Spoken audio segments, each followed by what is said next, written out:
Part 1 তো তোমরা দেখলে যে আমি থালা ভর্তি করে খাবার নিয়ে নিয়েছিলাম। এবার পার্ট 2 তে তোমাদেরকে আমি দেব খাবারের রিভিউ। যেগুলো খেয়ে পেটটা বেশ ভালোই ভরিয়ে ফেলেছিলাম, কিন্তু মেন কোর্সে এত খাবার তো আর ছাড়া যাবে না বস।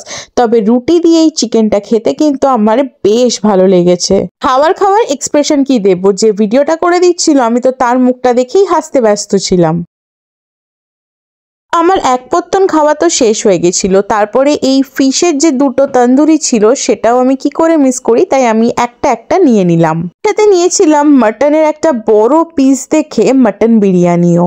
ভিডিওয়ে ভয়েস দিতে দিতে না আমার জিভ থেকে জাস্ট জল গড়িয়ে পড়ছে, কি বলবো তোমাদেরকে। ফিশটা কিন্তু বেশ টেস্টি ছিল আর একদম টাটকা ফিশ ছিল।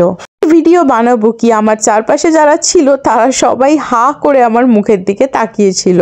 প্রত্যেকটা খাবার বেশ ভালো ছিল। আর আজকে যার বেবি শাওয়ারের ভিডিও দিলাম তার একটা ছোট্ট ফুটফুটে বেবি বয় হয়েছে।